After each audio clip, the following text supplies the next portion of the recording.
تو پھر گھر میں اگر 2 ٹائم کا آٹا نہیں ہے تب بھی ہم اپنے آپ کو تگڑا ہی شمار کریں گے، اور پھر اتنا تگڑا کہ شیطان بھی شاید شرمانے لگے۔ یہ نہیں کرنا ہے، یہ ارادہ کریں، یہ کوشش کریں کہ ہم اس میں کی قربانی لگائیں۔ ہمارے سامنے شریعت مقدم رہے، اللہ کا قانون مقدم رہے، ہماری کوئی حیثیت نہیں۔ فَلْيَنْظُرِ الْإِنسَانُ مِمَّا خُلِقَ، اللہ فرماتا ہے انسان کو دیکھنا چاہیے، غور کرنا چاہیے، وہ کیوں نہیں دیکھتا؟ اس کی پیدائش کس چیز سے ہوئی ہے؟ اس کو کہاں روا ہے کہ وہ اکڑے یا بڑائی یا غرور یا گھمنڈ یا تکبر کرے؟ اور مرنے کے بعد یہ ایک سچی حقیقت ہے کہ جتنے جاندار مرتے ہیں ان مرے ہوئے جانوروں میں سب سے زیادہ بدبودار یہ انسان ہی کی لاش ہے۔ یہ دفنانے کا اس لیے حکم دیا گیا ہے کہ جلد از جلد اس کو مٹی میں لے کر رکھ دو، یہ مٹی کی امانت ہے۔ منہا خلقناکم وفیہا نعیدکم ومنہا نخرجکم تارۃ اخری، ورنہ زندے برداشت نہیں کر پائیں گے۔ بارہا ایسا دیکھا گیا ہے، جب کبھی کوئی لاش آئی اس انداز سے تو اس قدر بدبو ہے، اس قدر بدبو۔ اور اس میں یہ بھی نکتہ یاد رکھو، رسول اللہ صلی اللہ علیہ وسلم نے ارشاد فرمایا کہ دفنانے کے بعد سب سے پہلے جو چیز خراب ہوتی ہے، سڑتی ہے، بدبو شروع ہوتی ہے، وہ پیٹ ہے۔ ہاتھ، پیر، سر، دماغ، ٹانگیں، بائیں، یہ نہیں اتنی جلدی سڑتی، ٹائم لگتا ہے، 2-4 دن میں تو سب کچھ، لیکن سب سے پہلے 24 گھنٹے کے اندر جو چیز خراب ہوتی ہے وہ پیٹ خراب ہوتا ہے۔ اور اسی لیے رسول اللہ صلی اللہ علیہ وسلم نے بڑی تاکید فرمائی ہے، اور قرآن کریم نے بھی بڑی تاکید فرمائی ہے کہ حلال کھاؤ، حرام نہ کھاؤ، حلال کھاؤ، حرام سے اجتناب کرو، اس میں پیٹ میں حرام نہ بھرو، سب سے پہلے یہی خراب ہوگا، یہی گندا ہوگا، یہی سے سڑان اور بدبو آنی شروع ہوگی۔ تو قربانی کرو، خواہشات کی قربانی کرو، اس میں کی قربانی کرو۔ پھر اس کے بعد جو جانور ہیں ان جانوروں کے سلسلے میں سب سے پہلی چیز کیا ہے؟ اخلاص نیت ہونی چاہیے۔ ہم جانتے ہیں ابراہیم علیہ السلام نے جب قربانی دی تو اسماعیل علیہ السلام زندے بچ گئے تھے، اسماعیل علیہ السلام ذبح نہیں ہوئے۔ اسماعیل علیہ السلام کی نسل سے رب نے کائنات کے افضل ترین شخصیت کو دنیا میں پیدا کرنا تھا، مبعوث فرمانا تھا، اور سید الانبیاء، امام الانبیاء، سید ولد آدم بنانا تھا، اور ہزاروں سال بعد بنانا تھا۔ یہ رب کے نظام میں پہلے سے طے شدہ تھا کہ ختم المرسلین آئیں گے تو حضرت اسماعیل علیہ السلام کی نسل سے آئیں گے، لیکن اسماعیل ذبیح اللہ کہلائے۔ ان کی قربانی کو اللہ نے قبول فرمایا اور اعلان فرمایا کہ ہم نے ان کی قربانی کو قبول کیا۔ قرآن کریم میں انشاءاللہ وہ تفصیل آگے آئے گی۔ معلوم یہ ہوا کہ وہاں قبول کیا ہوا، وہ نیت قبول ہوئی کہ کس نیت سے حضرت ابراہیم علیہ السلام حضرت اسماعیل علیہ السلام کو لے کر مینا میں چلے گئے تھے اللہ کی رضا اور خوشنودی حاصل کرنے کے لیے۔ ہمارے یہاں کیا ہوتا ہے؟ پہلے ہم یہ پوچھتے ہیں کہ جانور کی قیمت کتنی ہے اور ماس کتنا ہوگا، گوشت کتنا ہوگا، بلکہ سب سے پہلے یہی سوال ہوتا ہے کہ اس کا وزن کتنا ہے۔ ہماری یہ قربانی ہے، یہ سوچ بدلو، یہ سوچ بدلنی ہے، یہ سوچ بدلنی ہے۔ پھر پاروں لے آئے، اس کو رنگ کر لیا، ہار کلیاں ڈال لی، اور اوپلے سرے سے بلے سرے تک بازار میں گھماؤ، اور پھر جب ذبح کرو تو کم از کم 50 آدمی آنے چاہیے ہمارے اس میں، کہ 50 آدمی کو پتا چلے کہ ہاں جی فلاں صاحب نے قربانی دی ہے۔ ان قربانیوں کی اللہ کو کوئی ضرورت نہیں ہے۔ ان اللہ لا ينظر الى صوركم واعمالكم ولكن ينظر الى قلوبكم واعمالكم، یہ صحیح حدیث ہے، مسلم شریف کی روایت ہے۔ ان اللہ لا ينظر الى صوركم، اللہ تمہاری شکلیں نہیں دیکھتا، یہ شکلیں اس نے بنائی ہے، اس کو پتا ہے۔ هو الذی یصورکم فی الارحام کیف یشاء، وہ ذات وہ ہے جو رحم مادر میں شکلیں بناتا ہے جیسے وہ چاہتا ہے۔ ہم میں سے کوئی انسان روئے زمین پر ایسا نہیں کہ جس نے جا کر پہلے وہاں آرڈر بک کروایا ہو کہ میرا ناک اس طرح کا ہونا چاہیے اور آنکھیں ایسی ہو اور دانت ایسے ہو اور منہ ایسا ہو اور فلاں چیز ایسی ہو اور اتنا لمبا ہو اور اتنا موٹا ہو، کسی نے نہیں۔ رب نے جیسے چاہا ویسے بنایا ہے، یہ رب کی تخلیق ہے۔ اس لیے فرمایا وہ تمہاری شکلیں نہیں دیکھتا کہ میں بہت خوبصورت ہوں، میں بہت لمبا ہوں، میں بہت یہ ہوں، میں یہ ہوں۔ اللہ کو کوئی ضرورت نہیں ان چیزوں کی۔ ان اللہ لا ينظر الى صوركم واموالكم، مالوں کو بھی اللہ نہیں دیکھتا، اس لیے کہ مال سارے اس کے ہیں، اسی نے دیا ہے، جس کو جو دیا ہے وہ اسی نے دیا ہے۔ ایک پائی بھی اپنی مرضی سے کوئی حاصل نہیں کر سکتا جب تک اللہ کی مشیت نہ ہو۔ اور ولكن ينظر، وہ دیکھتا ہے الی قلوبکم، دل دیکھتا ہے، یہ اندر سے صاف ہے کہ گندا ہے۔ اور وَأَعْمَالِكُمْ، اور اعمال کو وہ دیکھتا ہے۔ ہمیں کوشش یہ کرنی ہے، مختصر وقت نہیں ہوتا ہے، مختصر یہ کہ ہم نیتیں خالص کر لیں اور یہ ارادہ کر لیں کہ ہم نے قربانیاں کرنی ہیں انشاءاللہ۔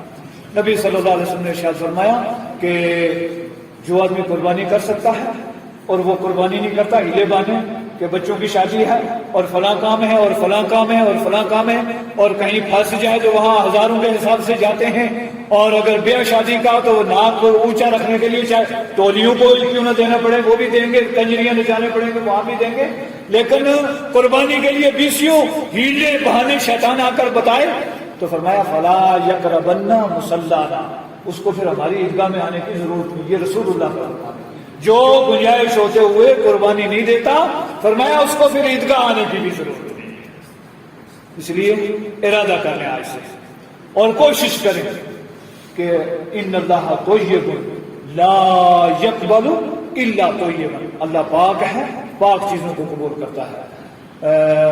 سود کے پیسے، بیاج کے پیسے، رشوت کے پیسے، چوری کے پیسے، لوٹ گسور کے پیسے اور طرح طرح کے پیسے، اور پھر ان کی قربانیاں ہوں تو اللہ ان سے بے نیاز ہے۔ اللہ تعالیٰ ہمیں کہنے سننے سے زیادہ عمل کی توفیق عطا فرمائے۔ رب العالمین احکم الحاکمین ہمارے اعمال میں اخلاص پیدا فرما، ہماری نیتوں کے